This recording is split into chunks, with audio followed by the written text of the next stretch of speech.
Welcome to the Addison Bowen podcast, where we talk about what it actually takes to hit your first six or multi-six figures in business. I'm Addison, certified clinical hypnotherapist and online business coach for entrepreneurs. And 3 years ago, I decided that nursing wasn't for me, dropped out of nursing school, and dove into the online space. From free hypnosis audios to unfiltered conversations and business advice, this is the space for you to take radical responsibility towards creating your dream business. Let's dive in.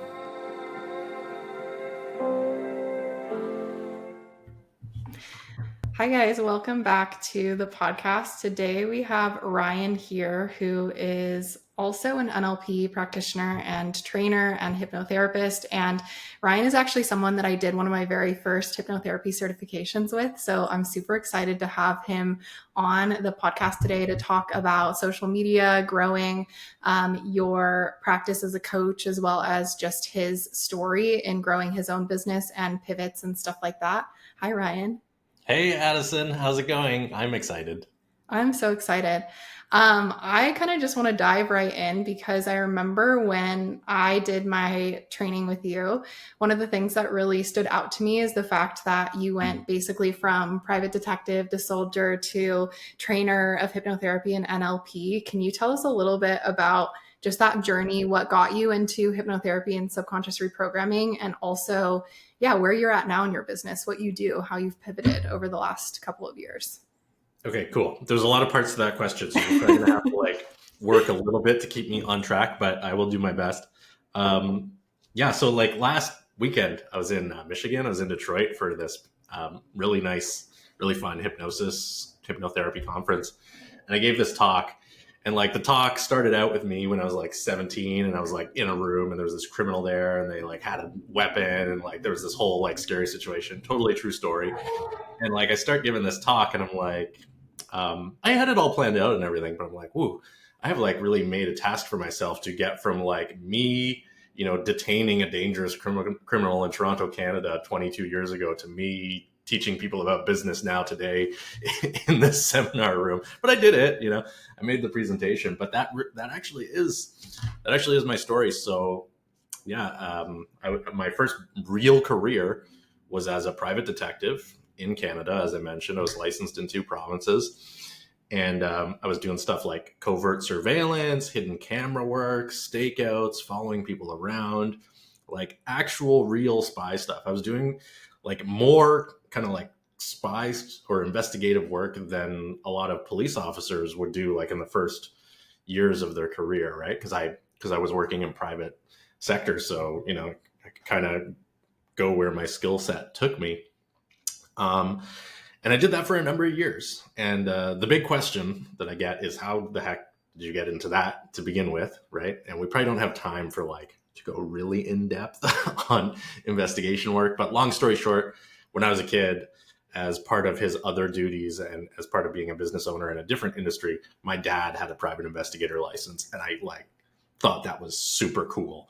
And the important thing was, and this is actually related to how our beliefs affect our reality, for me, being a private detective was something that was real. That was, for most people, they kind of know there's private detectives in the world, but it's this intangible thing, and they're super secretive. But when I was a kid, I could hold in my hand a government issued ID card or whatever entity issued it with my dad's picture on it. It said private investigator. So it was really real.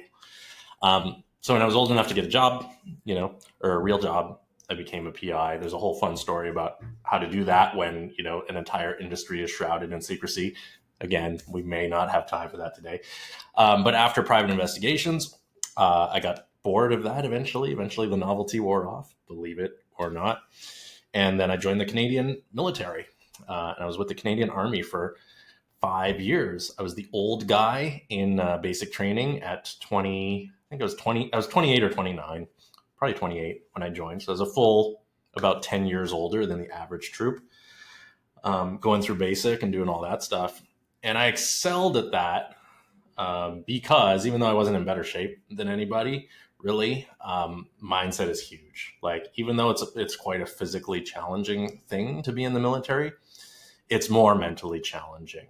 And again, my background in personal development and mindset work, really, that was the thing that allowed me to be older and at the time heavier than everybody else in the course and be successful, right? So long story short, and I just hinted at it a second ago, that whole time that I was a detective and I was a soldier, my hobby was personal development. So reading every personal development book, listening to audiobooks, learning about hypnosis, learning about the subconscious mind, eventually learning about NLP, and then applying all of those things everywhere I could in my personal life, in my interactions with other people, in work, in studies, in everything, right? So I started kind of quietly living and breathing that type of work as I was in these other careers. And then eventually I got, again, tired of not tired, but I had done everything I could do in the military after about 5 years, or everything that I wanted to do. And so I retired from that. I decided it's time to, take on this entrepreneurship thing. I'm tired of working for other people and not, determining my own schedule and how much money I was making and all that stuff. And so I went back to college, did a bunch more schooling, and I was about to pull the trigger on starting a paralegal company, which in Canada, a paralegal is a licensed role, just kind of one notch below lawyer, right? And so I was just about to start that business, and I thought, what I've always wanted to do is take like really serious, really formal training in NLP and hypnosis, because I'd been self-studying and, doing recorded courses and, done thousands of hours by that point of study, but I'd never actually like met an NLP or hypnosis master, an NLP or hypnosis trainer, and actually learn directly from them. So I decided to do that, and it was absolutely life-changing. Like I did a 2-day like intensive in NLP and hypno. And then because of that, I signed on for like a 7 or 8 day, like really intensive training. And sort of midway through that training, I was like, oh my goodness, this is what I really, really, really want to do. This is like where my heart is. This is where my passion is. This is what I want like my business to be. And so there was another kind of big pivot in my life there. And I just decided, okay, I'm going to go all in on this. And make it work. So that was the path from detective to soldier to NLP and hypnosis guy. And now I'm reflecting on the question that you asked me, because I think it was like, how did you get to business coach, right? And now I mainly do business coaching and business strategy work with NLP practitioners and hypnotherapists, much like yourself, Addison. And again, that was a big question at the conference last weekend. Like, how do you start as a hypnotherapist and wind up a business coach? Because same industry, but really different jobs, right? And there is some overlap, of course. And I blame two things. First, I get bored easily, right? So I ran so many NLP trainings and hypnosis trainings and did all that stuff and hypnotized people and did session work, did a lot of it. I got, again, the novelty wore off after a while. I got tired of teaching the same stuff over and over. So that was part of it. And, in business, of course, obviously, this, if you want to grow your revenue, there's really only, Hormozy said this, I stole it from him. There's really only two things you can do is, find new customers and sell them your product, or keep the customers you have and sell them the next product that they need to solve their problem, right? Well, I was really fortunate, after years of running hypnotherapy and NLP trainings to very satisfied students. A lot of them, their questions changed from how do I hypnotize, how do I get results, how do I coach, to how do I attract more clients, how do I do social media, how do I grow my business? And so everything just came into alignment. And I was always, I'm grateful to say I was naturally gifted at those things. So that's how I wound up on the business coaching side of the biz, I guess. Yeah, it sounds like a very natural transition where your audience just has followed you too, which is really cool to see. That kind of leads me to my next question. But first, I just want to say I love your journey and how, I don't know, it seems to me like you always just let your passion like run the next pivot that you were going to make. You're like, oh, I'm interested in that. Like, let me just try it. And I think that's really cool to see from a personal development or mindset perspective of you just going for it and making it happen. I think that's really cool. So I just wanted to say that. Thank you. Second, I think it's interesting just to see your journey, even from my perspective, like as one of your students, because I had the same questions where, I already had a very successful business when I did my training with you, and the initial part of hypnotherapy, that played in my business was really me adding the sessions to services and offers and group programs that I already had and that I already ran. But marketing hypnotherapy was something that was totally new to me a few years ago. And I had those same questions as well too. And, still do, serve clients that have those questions. And I think a lot of people think that Instagram is this end all be all. And I know I found you on Instagram. Now you have this thriving Facebook community. So I'd love to hear kind of your journey from taking, Instagram, finding most of your clients through Instagram, building that practice, and then moving into this new method that I think is it the AAA method, or the community and collaboration method? Do you have a name for it? It is, yeah, it is the AAA model, which stands for adopt an audience, which doesn't make sense. Well, I mean, it makes sense, but it doesn't make sense until you kind of understand the wider picture of what that means, which I'm happy to get into. But yeah, I did go through that kind of journey of in 2019, late 2019, early 2020. I was brand spanking new to my business, right? I'd been studying the hypno and the NLP for decades at that point. But in terms of like offering coaching and hypnotherapy and trainings, like I was getting started. And also, because up until that point, my main sources of revenue were soldier work, private detective work, and other, various other blue collar / corporate jobs. None of them necessitated, not only did they not necessitate social media, like being a detective, it's like not a good idea. At the time, it was not a good idea to have social media. So in 2019, my business was brand new, and I was definitely behind the curve when it came to Instagram, Facebook, and social media in general. But at the time, I felt like those were really important ways to be discovered and be found and connect with potential clients. I really wanted to have a mainly online business. I really wanted to have a global reach in everything that I did. And so, I was smart enough to know, okay, social media and the internet are going to be a big part of the marketing plan. And so back then I dove in hard first on Facebook, actually. And just like trying to grow an audience manually on Facebook, just sending friend requests. And you and I have a mutual acquaintance. I think you would probably call her a good friend. I would call her an acquaintance who maybe one day will be a friend. Megan, Megan L. I was chatting with her not long ago, and she said this quote that I thought was brilliant. And she was like, Ryan, sometimes lead gen just ain't pretty. Right? We were talking about business. And I was like, yes, sometimes lead gen really ain't pretty. Like it can be, but often it's not. And like back in 2019, 2020, for me, lead gen was like, doing a lot of the stuff that people hate, right? And I more so mean like hate having to do rather than anything else. But yeah, like growing my footprint on Facebook, all that stuff. And it worked. Here's the thing, it worked because I was like unrelenting. I was consistent.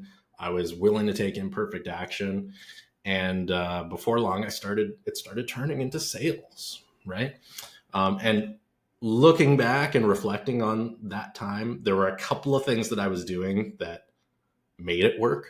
And I don't know if you want to get into that, but we can if you want. But then soon after that, like I found success on Facebook, and then I went to Instagram, and Instagram and Facebook became like the source of 99% of my leads, clients, and students before long. Refresh my memory. What was the question? Yeah, just that journey. And I'm curious what led you to this new method that doesn't include a lot of the Instagram and the Facebook, and yeah, just really like what your main source of attracting clients is at this point. I think a lot of my audience are people that are on TikTok and Instagram. We're talking a lot about marketing, creating visibility, building trust that way, and then converting directly through your content. So I think it's really inspiring to hear your story of doing it a little bit of a different way. Okay, yes, that is the question. Yeah. Thank you so much for reminding me. Yeah, so I guess the point of that little story that I just told was that I did it that hardcore social media way, growing an audience from scratch and nurturing an audience on social media via content and via conversations, either in the DMs or on video chat or whatever. I did all that and I made it work and I grew a 6-figure business doing that, right? So I know it. I know that model that pretty much all online coaches are trying to make work for them right now, right? And then like one of the questions that you asked me right before we hit record for this podcast is like, oh, I noticed you haven't been on Instagram a lot lately. And I was like, yeah, because for about and then I kind of racked my brain. I was like, it's been like a year that I've like slowed things down on general social media, but my business has not slowed down and my client attraction has not slowed down and my audience has grown and the connection that I have with my audience has deepened over this last year. And how can that be possible?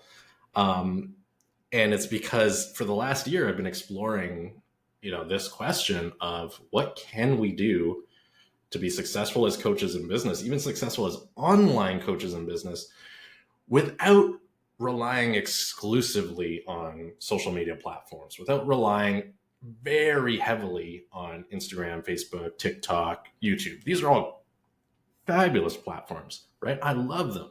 I love consuming information on them. I love putting information on them. But what I realize now, looking back over the last 5 years and like making that organic social media strategy work, is 2 things. I was the exception. And you are the exception too. And anybody who makes if all of your lead gen and all of your lead nurture is happening on social media and it's successful, we're in the minority. Most people who try to make it work exclusively on social media, unfortunately, it doesn't work, or it doesn't work at least to what they expect, or it doesn't work enough, right? Especially with hypnotherapists. I see this a lot, right? Not saying don't do it, not saying don't make it work for you, but I'm just saying, when you do make it work, and anyone can with the work and commitment, you've done something really special, right? And so the question that I've been trying to answer really on behalf of my clients and students for the last year is, what else can we do that might be a little easier, right? Rather than, the hard work and very high consistency and all those little things and resiliency and all these little things that, social media really demands for success.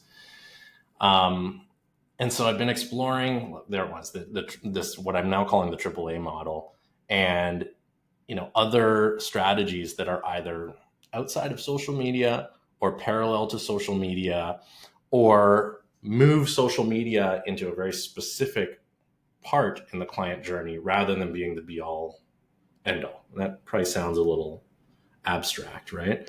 But I guess I could kind of summarize it as this, to make sales, we need to be first, discovered. We need to do 3 things, right? We need to be discovered. We need to do something so that people come to trust us and like us. And then we need to offer them our service and get a yes, right? And, with the increasing sophistication of most people on social media, like Instagram and the company, there's just more people than ever on Instagram, Facebook, all the platforms, and more of them than ever are really good at capturing and holding people's attention. Just being discovered on social media for a lot of people is a hurdle that they don't necessarily overcome, right? And even if they are gaining followers, are they getting engagement? And even if they are gaining followers and getting engagement, are they converting that engagement to sales? And like I said, is it your experience too that for a lot of people, like in those 3 questions, they might have 1 or 2 yeses, but those people that are consistently attracting new leads and, nurturing them to the point where they make a sale, they're kind of the exception, unless they're being coached by Addison, of course, right? Then these results become predictable. What are your thoughts on that, Addison, by the way? I would say that it's not whether or not you're an exception, it's whether or not you're willing to put in the work to make it happen. So it's exactly what you said as far as the work that you had to put in initially for lead gen. Like for about 2 years, 3 years maybe in my business, have had a lead gen specialist that reaches out to people, brings new followers in, creates connections on my social media. I also am consistent on TikTok. I have the podcast, I have Instagram, and that brings in, what you mentioned as far as what Hermosi says about the two different areas of growing your business, brings in the new customers to allow me to consistently sell new people into the same programs. And for a lot of my clients, I mean, I would say that as long as you're willing to put in the work and be consistent and put in, that time and effort, then it's 100% possible. I think that it's hard to do without a coach and someone who can spot the gaps in your marketing and, give you insight into how to create that visibility, or to even just say, this is the reason why you're not converting, because I'm coming to your page and this is what I'm seeing. And I think with a lot of the hypnotherapists and stuff that I've worked with, it's a lot of fluff type content, like here's how to create your dream life, or your thoughts create your reality, that kind of thing that people are not really connecting to. And so if you, don't know who the person is behind the scenes and you're just reading that content, you're like, why would I spend thousands of dollars on that? So you have to be really strategic with how you approach content. And sometimes, even for me, I have funnels outside of just my Instagram. Like I'm pulling a lot of people into different master classes and free hypnosis audios. And my podcast, I do free, hypnosis as well too. So people aren't just seeing me on my Instagram and investing right away. Some of them require these additional touch points where they can see me face to face or connect with my energy in order to build that trust. So it's having a well-oiled machine as well too. So if people are willing to do that, you can 100% make it work. But it is work. You have to have strategy. You can't just post your thoughts, create your reality, and create sales. So yeah, I think we're kind of on the same page there. Yeah, we're definitely on the same page there. It kind of reminds me of that quote. I wish I could remember who said this originally, but it's like anyone can, not everyone will. Yeah, right? Like you just described an exact, you just broke it down. If somebody comes along and actually, takes everything you just said and researches how to do all those things and does all those things consistently, they have a very high chance of growing a very successful business, right? But not everyone will do that, unfortunately, right? So anyways, to get back to how I wound up where I am with, the new direction I'm taking for my marketing and, what I'm going to be coaching my people in moving forward, is there have been over these last 5 years that I've been coaching people, I've been doing stuff in my own business, and I've been really paying attention to the coaches, hypnotherapists, and people kind of on my radar that are doing well. There've been a lot of these, kind of blips where I'm seeing successes that are, what's the right word for this? Successes where people are seeing returns on energy that are much higher than average. Where it's somebody does a little thing and it's wow, that really hit, right? And it's usually not a really good viral piece of social media. Mm-hmm. There are those people, but it's usually not like that. And so upon reflecting on my own big wins, there was one day where I had 47 new people sign on to one of my programs. And that was with zero ad spend and about 2 hours of effort, right? Which is an anomaly for most coaches, right? It's not unheard of, but that was a good blip. And then, kind of it was about 4 or 5 months into my reduction in social media content and just exploring these other means, I had my highest revenue month ever, right? And from the outside, people looking in would have said, oh, Ryan's doing that coach thing where they disappear from social media for, a few months and don't say anything, which I wasn't doing that. I was still kind of posting here and there. But from the inside of my business, I was busier than ever. There was a couple of weeks there where I was literally on sales calls with people from, dusk till dawn for weeks in a row and closing like greater than 80% of those calls, right?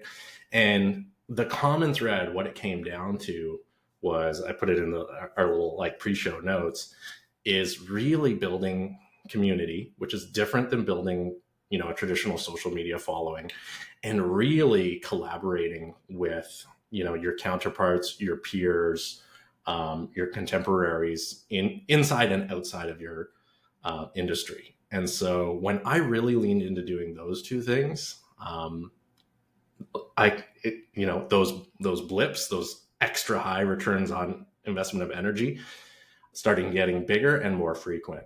And in analyzing, other coaches, which includes both my clients and people who are not my clients over the last 4 years, those who used these themes and executed them well, they were the ones who were getting these like big wins in short periods of time. And, I'm going to add the asterisk, the caveat, big wins in short period of time. It's not a get rich quick thing. Like you still need to create a context around yourself where you have credibility and skill and all this stuff. All of those are non-negotiables. But that's what led me to where I am with the new direction of the new program, right? Does that make sense the way I explained it, Addison? Oh, I can't hear you, Addison.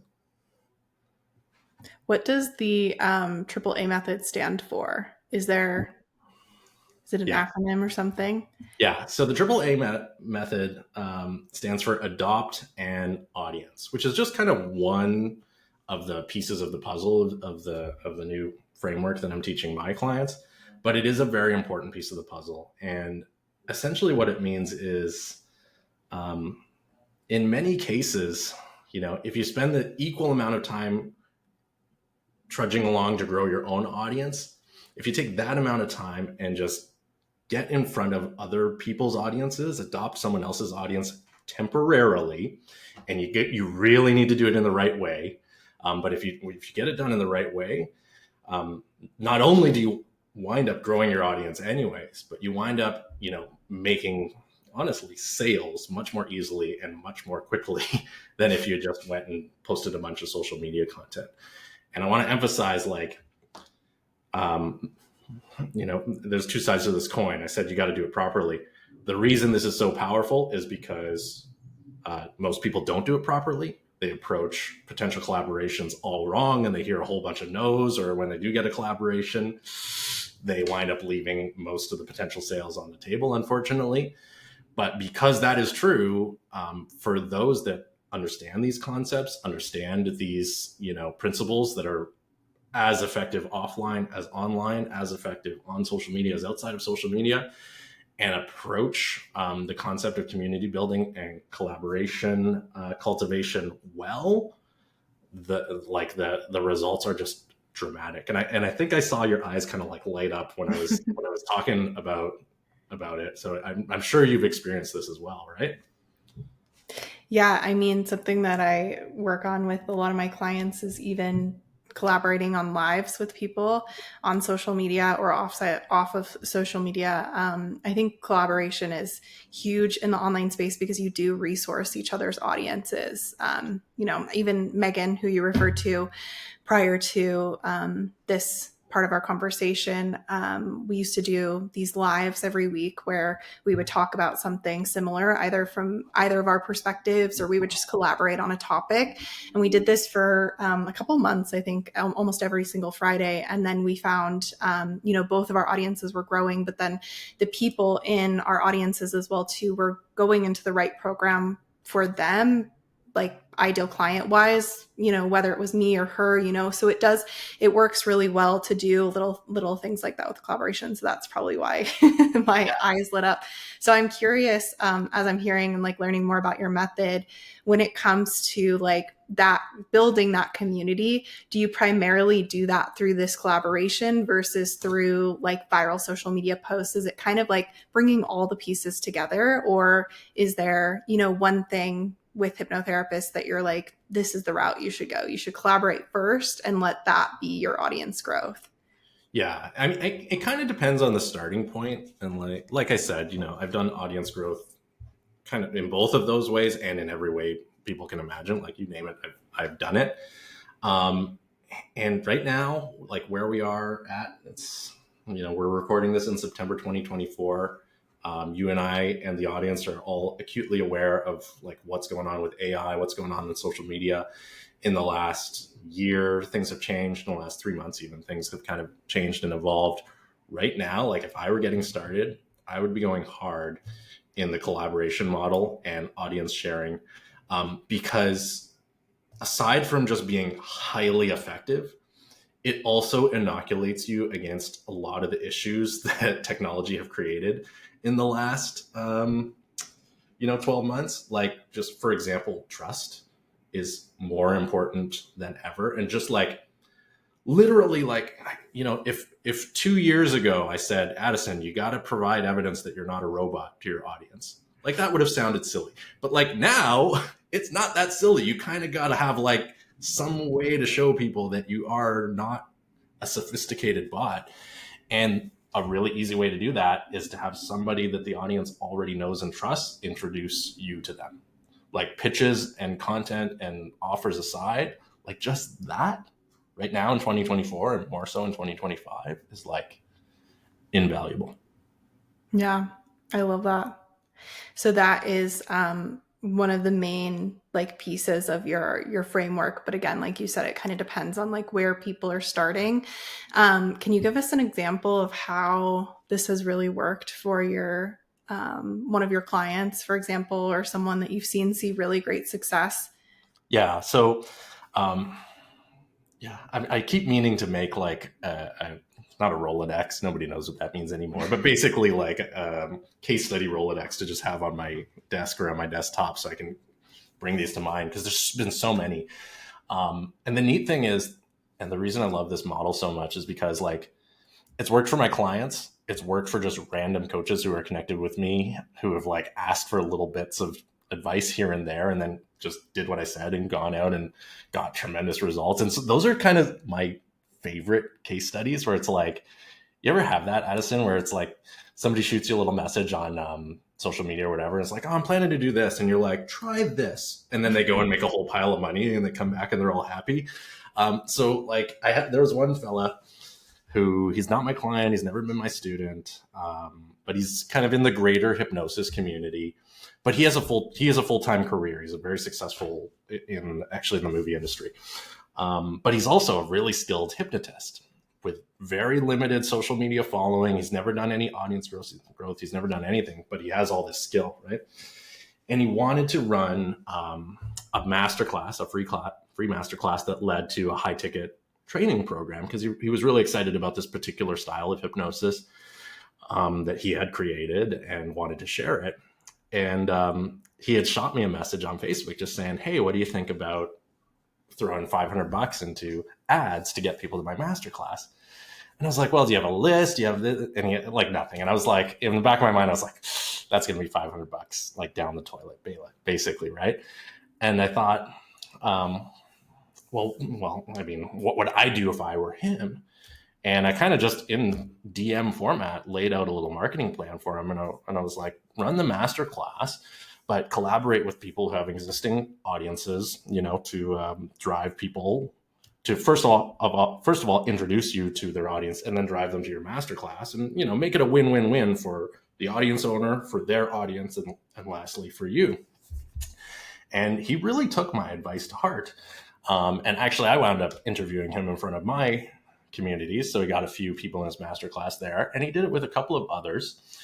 And he wound up doing like greater than 10K in sales from the one masterclass, and from fairly minimal like effort, right? And I don't think he did spend any of the money on the ads, but that, like, I don't know, to some people 10K might not sound a lot, but for one guy who has no social media following and no list, running one masterclass and having a simple pitch at the end of it, and doing greater than 10K in sales, like, that's huge. That was his first one, and now he has the model, right? And now his list is growing, right? So that's one of my favorite kind of examples, actually.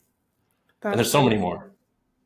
I love hearing that. And just even hearing different perspectives to what I teach, because what I teach is very social media heavy. So it's cool for me, and even to share with my audience, just that there are different ways. I think it hits home one of my values too in business, which is there's like so many different strategies, so many different, ways you can grow your business. It's just about like finding one that works for you and sticking with it. Obviously, for like changing our strategy all the time, you might see not a lot of growth, but I just love this different perspective. I think the other thing that you shared with me was that there was a couple catalysts of rapid business growth that probably kind of feeds into your method a little bit, like social proof, credibility. You shared a few of them with me. How did those feed into this method? And do you want to just briefly kind of give us a rundown of what these things are that you work on with your clients? Yeah, absolutely. And I do want to emphasize, like, before I go right into that like I was a big social, I still am, like I was a big social media guy for years. Like I said, the foundation of my business was built on Instagram and Facebook leads, right? I know it works. It's worked for me.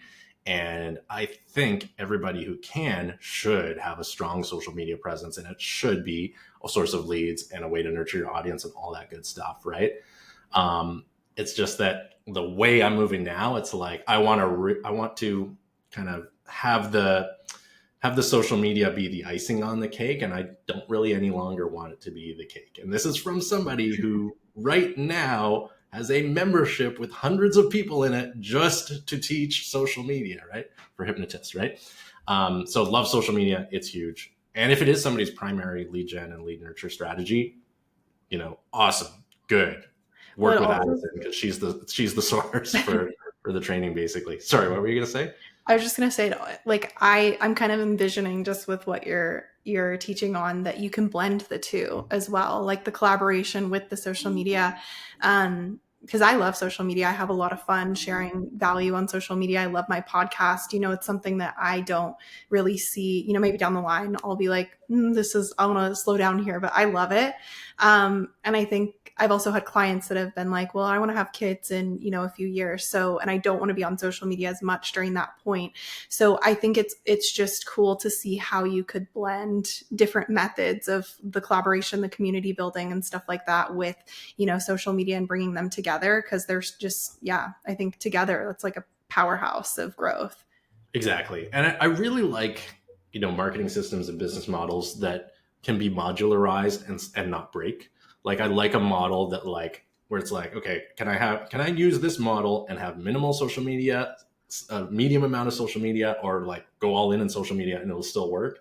And like, I want it to be a yes on all three, right? But anyways, so you brought up the themes, and I unapologetically stole a couple of these from Robert Cialdini, right? Like he wrote the books Persuasion and Influence, and I think people talk a lot about those books, but they need to talk about them more, because not just in social media marketing, but in general marketing, the themes that he wrote about in there are so good and so true, right? Like social proof, like credibility, reciprocity. And, I think most people who have made sales in the past realize the importance of social proof, right? Demonstrating to the world that other people already like me, therefore it's probably safe if you like me too, right? That, metaphorically speaking, right? Credibility, right? Being able to demonstrate credibility in a way that is very clear, because if people have to go and dig and find evidence that they should trust you, well, they're not going to. They're going to find another coach who has the evidence on display, right? And reciprocity, which doesn't mean I'm only going to give people stuff because I expect it in return. That's not what reciprocity means. People misunderstand that. Reciprocity means earning someone's attention by giving them value or demonstrating value or helping them before they've paid you anything. That's what reciprocity is, right? And so the reason, and I think those themes are extremely important on social media. And I think with my model of, collaboration and community building, we have the opportunity to activate those in even higher amounts, right? And again, because of what I call the law of trust transference, right? So social proof is really good. Like let's think about the nightclub metaphor, right? Like Addison, you're downtown. It's Friday night. I don't know if you go on Friday nights, but you're downtown. It's Friday night. You're walking past a nightclub, and there's a big line going out the door of people, right? They do that on purpose. It's empty inside sometimes, right? Or maybe it's busy inside, and there's a big line going out the door. That's social proof. It's like, okay, other humans want this thing. But for a second, like, what if, like, Addison, who's your like favorite celebrity ever, or like your favorite guru, or like somebody you really look up to? I love Abraham Hicks. I love Taylor Swift. I have a lot. Okay, Taylor Swift is a really good one. Williamson's another one. Yeah. Yeah, Taylor Swift's a great one for marketing. If you'd like, you can tie a lot of what she does back to. Who's the one that's great for marketing? Taylor Swift. Oh, Taylor Swift. Yeah. Yeah. Okay. So I want you to imagine exact same nightclub, exact same scene. You're walking down the street, except instead of a group of strangers in front of this nightclub, it's a group of people, and right at the front of the line is Taylor Swift. And as you're walking by, she looks at you in the eye and says, Addison, I'm so excited to go in this nightclub. Won't you join me? So there's regular social proof, and then there's social proof that activates the law of trust transference. You trust Taylor, of course, so much because you love her that if she says, hey, this is the club to hang out in, you're going to be like, oh my God, this is the club to hang out in. The same thing goes with good community building and good collaboration. Rather than generic social media, we have like social media that has trust and connection built in, right? Yeah. Does that make sense the way I explained it? Yeah, that does make perfect sense. It's almost like social media on steroids. You have your own little community that you're also collaborating with. And I love that example. Yeah. Yeah. Sorry, go ahead. No, I was just going to say, for someone that, wants to get into this community and collaboration method, like what is a good way to start collaborating with people, or to start adding this? Maybe they already have social media, to add this into their system or their model of marketing. Yeah. So, I mean, there's 3 steps that people can do literally right now. As soon as the podcast recording is done, I recommend that people do these 3 things. It costs you nothing. If people don't understand or need tips, they can DM me on social media. I don't mind whatsoever. But the first one is to just sit down, probably in front of your computer, and just brainstorm. Write down 20 or 30 either people or businesses or social media accounts or whatever that have an audience that your ideal client is probably in, right? So just sit down and brainstorm people, whatever, come up with 20 or 30 of them that have that audience that you would love to, get your message in front of. And Addison, you gave a really good example earlier, right? Like a couple of years ago, if you were doing this brainstorm exercise, that, Megan L., right, might be on the list, and whoever else, right? Mm-hmm. And ideally, folks, listening at home, it's not like Tony Robbins, Oprah, people who have like 10 billion followers. It's like people who are kind of like maybe a little further along in their business journey than you, maybe at about the same stage, maybe slightly lower, right, where a connection will make sense. So step 1 is do that brainstorm. Step 2 is decide what is the best way you can give value to that person's audience, right? It could be being a guest on their podcast if they have a podcast. It could be doing a joint live where you guys share tips on a certain subject. It could be as simple as like if you have a really good lead magnet, like a hypnosis recording, that you could give to an audience owner and say, hey, I would love to gift this to your audience. I think they'll really benefit from it. All I ask in return is that you put how they can contact me at the end of the email when you send it out. Is that cool? Right? So step 1, brainstorm people who have the audience. Step 2, think about, what's the best way to get a piece of value in front of their audience that makes sense for them.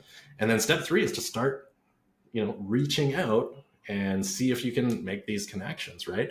And the big tip there is you must put the audience and the audience owner and their interests ahead of your own, right? It's not like, hey, can I have your list so I can send them my sales page, right? Like, and a lot of people do that.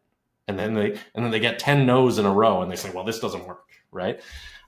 It's like, hey, here's what I know about you. This is where we met, or this is how long I've been following you. I love this and this and this. I think I can, I'd love to share a little bit of value with your audience. If it's cool with you, here's what I'm envisioning. Let me know your thoughts on that, right? And remember earlier I said, there's so much opportunity in using this methodology because so many people get it wrong. Well, there's a few hints about how to not get it wrong. So that's something that people can do to get started right now. I love that. I was even thinking just something that I've done, which I wouldn't have really thought about this being a collaboration, but is doing guest speaking for free on mindset or hypnosis. I've done a lot of hypnosis and group programs, never charged for it, have literally just reached out and said, hey, I'd love to offer this to your audience. And I've never really tracked the data behind the conversions with that. But it's a great way, like, yeah, just to naturally build your community and connect with people. So I think I've kind of been using your method without realizing it. Mean, I would love to take credit for this, but it's not really my method. It's like, Yeah. When you studied hypnosis with me, I taught you the Krasner method of hypnotherapy. Krasner was talking about, doing guest speaking appearances back in the 80s and the 90s to grow a hypnotherapy practice. So, the principles are universal. Like what I'm doing is, giving people kind of the breakdown and how not to F it up and get a whole bunch of no's in a row. That's actually the tricky part. The principles they're not common sense because not a lot of people know them, but they're kind of Yeah. but yeah, the leads that you get, like, I love that example of doing like a guest hypnosis for somebody's audience or a guest lunch and learn, because like one lead from that context is worth 100 or 1,000 leads from a Facebook lead ad that you've run, because those leads are like, they're pretty much frozen, right, when they come in. But if like an audience owner has said, hey, today my friend Addison is going to come in, she's going to guide you through a hypnosis, I've known her for XYZ months and you guys are really going to enjoy this, and it's just 10 people, well, anybody who like puts up their hand and says, oh, I might want a discovery call, they are a hot lead. Sorry for using marketing jargon everywhere. I use these terms in the most loving way possible, but like they're a highly interested buyer, right? Potential buyer.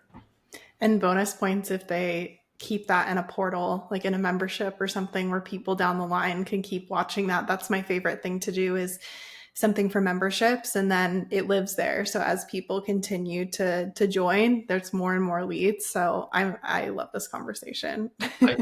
I am literally making sales and getting inquiries on a monthly basis from like guest speaker spots that I did 4 years ago, because it lives either on somebody's social media channel. YouTube is really good for that, or in their membership. Like, I have people saying, Ryan, when are you going to run this XYZ training again? I'm like, I haven't run that in 2 years because I didn't talk about it 4 years ago.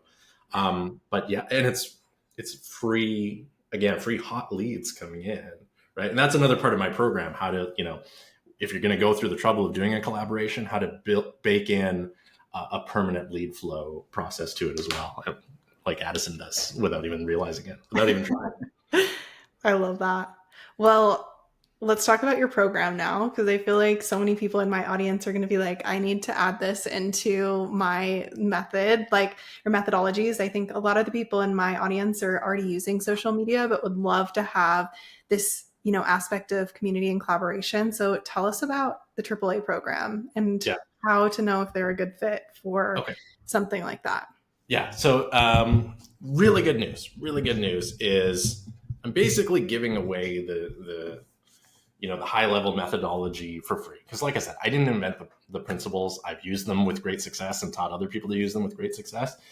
And so, I do have an implementation program. It's a coaching program with me where we get together, I hold your hand, and, we build your collaboration system. And really, I want to teach people the model so that they can, go off and keep using it for years and years and grow their empire and all that stuff.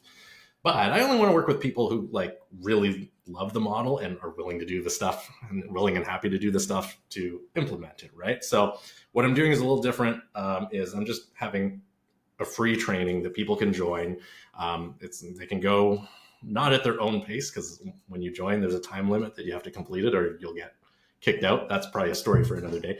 But anyways, people can join, do my training. I'll teach them the whole methodology. I'll break down those 3 steps that I mentioned earlier, how to avoid the pitfalls, the specifics, and a couple of more steps. And if at the end of that, at the end of it, they're going to love the process. There's no question about that, right?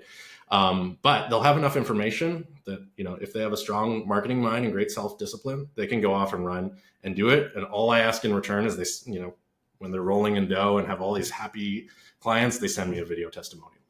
Also, if at the end of that, they want me to hold their hand and kind of accelerate the process and coach them on the daily and make sure they're, really doing it to a high standard, then I have my implementation program. And I'm going to have a few gifts for your listeners and more information on all of that at a special secret link, which is ryanmontis.com/Addison. So people can go there. And like I said, I'll have a surprise gift for you guys there and the information if people want to do that first part of the training, which is a full free training.